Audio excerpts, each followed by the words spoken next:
Alrighty, this one looks pretty good. Texans traveling to Indianapolis to play the Colts. Texans are 4-2. Colts are 3-2. Colts are favored in this one, Mike. Yeah, which is kind of weird. They're favored by 1. Okay, home field. I guess. Yeah, but I think honestly, Houston has a more momentum going for them right now than Indianapolis. Both of them are coming off wins against the Chiefs. Think about that. Yeah. The last teams that both have played with the Chiefs, they beat them. I mean, I'm just looking. I'm looking at Watson. I mean, we kind of know what Watson. We've been talking about Watson That's an MVP candidate. Yeah. But the only negative about him is his offensive line because you really don't know how long they're going to protect him this year. You know. Oh, well, and their first round draft pick Titus Howard's out for the year. Yeah. Blew his knee out. Well, the Texans are the 6th ranked offense in the league, 18th ranked defense. Colts are the 23rd ranked offense and 16th ranked defense. Now, the Colts are not in the league in converting third downs. Texans are first at converting on third downs. And, you know, the Texans have found a running game. They're averaging 4.9 yards per carry, which is 6th in the league now. You know, Carlos Hyde's kind of got them going a little bit here. But, you know, the marquee thing is probably going to be the quarterbacks. You know, Deshaun Watson, 1,600 yards already, 12 touchdowns, 3 picks. Jacoby Brissett's got 1,000 yards, 1,062 yards, 10 TDs, 3 picks. The aforementioned Carlos Hyde, 426 yards, 3 touchdowns. Mack for the Colts has got 470 yards, 2 TDs. Fuller's the leading receiver for the Texans with 444 yards. And T.Y. Hilton, 24 receptions, 232 yards, 4 TDs. Boy, he's not averaging many yards. No, 9 yards, right? 9.66 yards, and they're saying that he's having a good year. I'm thinking, I don't think how do you see it as a good year? Yeah, that's just check downs, Yeah. dump offs and stuff. They're not going down the field. That's for sure. I mean, and you look at Watson. You were talking about the Texans. Watson being sacked already 18 times for a loss of 102 yards. I mean, that kid's been under duress. Yes, and we're in week 7, so Do the math on that one. that's The sacked 2.57 times a game. That's yeah, he's getting hit. But last couple games they protected him. Yeah, or he's getting the ball faster. But we kind of knew you called it last week when they were going against Kansas City that there was not going to be any pressure on the quarterback because the defense for Kansas City is just so bad at rushing the passer. Yeah. Well, let's take a look at these numbers. Points per game. Texans are averaging 27 points a game, and the Colts are averaging 22 points. Points allowed, Texans are giving up 22, and the Colts are giving up 23. Total yards a game, 413 for the Texans and 354 for the Colts. Yards passing, big discrepancy here. Deshaun Watson, 274 yards. Brissett and those boys are 212. Rushing yards, both teams are really respectable here. Texans are averaging 139 yards a game. The Colts are averaging 142 yards a game. Yards allowed, they're just a 4-yard difference here. Texans are giving up 377. Colts are giving up 373. Passing yards, Texans are giving up 289. Colts are giving up 260. The Texans are only giving up 88 yards on the ground. It's kind of hard to run against J.J. Watt and them boys. And the Colts are giving up 113. Now, a cool matchup in this one will be if you get to see the left guard, Quentin Nelson, for the Colts go against J.J. Watt. That's like the game inside the game. That's what you want to see, what the Colts offensive line can do. Faced with just a super dominant athlete like J.J. Watt, to see if these guys can handle him on some of these one-on-one blocking. But I would love to see some isolation plays of Watt on Quentin Nelson, see what that would look like. But, you know, the veteran may teach him a few lessons, but, boy, Quentin Nelson's as good as it gets right now. Michael, I think I'm going to pick the Texans on this one, though. I'm going to go for the Texans, too. This is for first place, right? For Yes. the AFC South. Yeah, well, Houston's 4-2. Mm-hmm. So if they win 5-2, and then the Colts are right behind them, so that'll be 3-3. So Alrighty. it'd be interesting. Well, let's talk about the 49ers playing the Redskins. I think we both know which team we're going for on this one, or who we think's going to win. Yes. Hold on.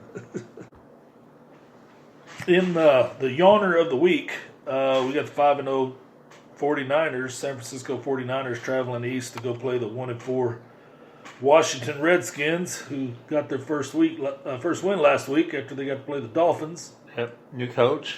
New coach. Interim. Interim coach, Callahan, right? Yep. And Adrian Peterson actually ran for over 100 yards. That's which, right. First time. You got the offensive line coach dialing it up. So What's Adrian Peterson, like 100 and something yards away to pass Jerome Bennis? yeah, He might do it this weekend. I doubt it. Yeah. Playing against that front four, no. But it's a good thought.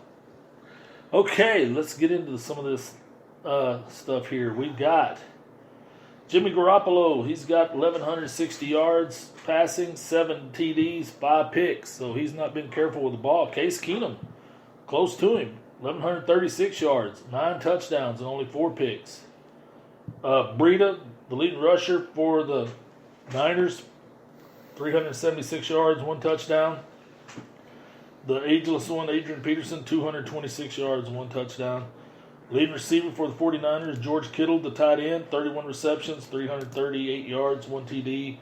And then McLaurin, the rookie from Ohio State for the Redskins, what a find. 23 catches, 408 yards, 5 touchdowns. I mean, they hit the jackpot on that kid. Mm-hmm.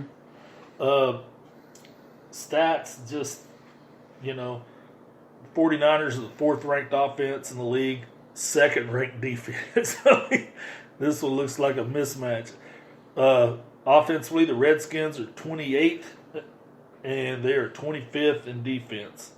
So, and you think about all the money, the draft picks on the front 7, and Josh Norman and all that. Like, you're still the 25th-ranked defense in the league. Oh, just an embarrassment. Niners are averaging 29 points a game. The Redskins are averaging 15. The 49ers are only giving up 12 points a game. The Redskins are giving up 27. Average yards per game, 49ers 415. Redskins are averaging only 309. Passing yards, pretty close. Garoppolo and those boys are averaging 235 yards, and Keenum and those guys are 227 yards a game. Yards rushing is the big difference. 179 yards rushing for the 49ers. That is quite stout. Redskins are barely averaging 81 yards a game rushing. That's with Adrian Peterson. Yards allowed, this one is way different. Niners are only giving up 262 yards a game. The Redskins are giving up 401. Rushing yards allowed a game. Niners are only giving up 87 yards a game rushing. Redskins are giving up 134. Passing yards, giving up 175 for the Niners, 267 for the Redskins. Like I said, Josh Norman and some of those guys are just not the money they've spent in that secondary. Yeah. So little return. I mean, Josh Norman really hasn't been productive ever since he went to Washington. If you really think about it, It must be a scheme thing. yeah. Some teams you just fit better with their schemes, and Remember, last year he got burnt twice by the Cowboys at home, and so yeah, he's not what he was. no. I'm sure they'll be looking to get out from under that contract just as soon as the cap hit isn't so much. But obviously we're going with both of us are going with the 49ers. Oh yeah, They're only favored by 10. Isn't that what you said? yeah. Favored by 10. On the road. On the road, it's a 1 o'clock game. 12. 12. Central. So, I mean, the only thing in favor is making sure the Niners are woken up early enough because there's going to be about 3 hour time change difference from Yeah. that. So, Yep. From west to east. Yeah, so maybe you'll see the Redskins pour it on me first quarter, and then you'll see. But I got the Niners. I mean, they'll go to 6-0. Yeah, I do too. I mean, this one's a no-brainer. Yep, I was fixing to say that, but well, that's the end of our lopsided games. If the next 4 games, or 3 of the 4, will be against good matchups. So the first one we'd like to talk about is the Ravens traveling to Seattle to play the Seahawks. This one's going to be a good one. You've got a battle of heavyweights here, man. Ravens, 4-2, going against the 5-1? 5-1 Seattle Seahawks. This should be a good game. Just quarterback, 2 of them possible MVP candidates. Yep. 2 quarterbacks that can extend plays, get out of the pocket, make plays. When Russell Wilson does that, he's always looking to throw downfield. Lamar Jackson's looking to run a lot of times, but both effective. Both just break the hearts of the defense, just break their will. But Lamar Jackson, just 1,507 yards passing, 11 touchdowns, 5 picks. Russell Wilson, 1,700 yards passing, 14 TDs. And oh, by the way, Lamar Jackson is the leading rusher for the Ravens with 460 yards and 2 touchdowns. Carson's the leading rusher for the Seahawks with 504 yards, 2 touchdowns. Mark Andrews, the big tight end out of Oklahoma, is the leading receiver for the Ravens, 410 yards, 3 touchdowns. And Lockett, 38 catches, 454 yards, 3 touchdowns for the Seahawks. Pretty evenly matched. I mean, the Ravens' offense is number 1 in the league. Mm-hmm. Defense, they're 13th. Seahawks, 5th ranked offense in the league. Seahawks defense is 20th, but in fairness, they have played the Rams and a few other teams that could. Yeah, I mean, the Ravens have had an interesting. I mean, they play Kansas City. Yep. Pitt and Cincinnati. Yeah. It's easy to build your defense when you're playing those boys. Arizona. Mm-hmm. So. But Seattle, they were very dominant against the. I mean, they've surprised. I mean, they've definitely the NFC West is just very tough. I mean, we were thought that the Rams would be up in that division, but they've kind of you may have 1 or 2 wild card teams come out of that. Mm-hmm. And in the beginning of the year, we were talking about how tough the NFC East is going to be. There won't be a wild card team come out of the NFC East. So we all compare in the West. Yeah. Well, let's look at these. Ravens are averaging 30 points a game. Seattle's averaging 27. Baltimore's giving up 23 points a game. Seattle's giving up 24. Listen to this. Total yards.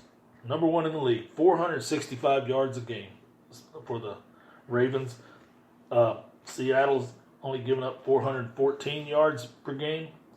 Both of them are pretty good at passing. 260 for the Ravens, 284 for the Seahawks. Yards rushing, 205 yards rushing for the Ravens, 130 yards rushing for the Seahawks.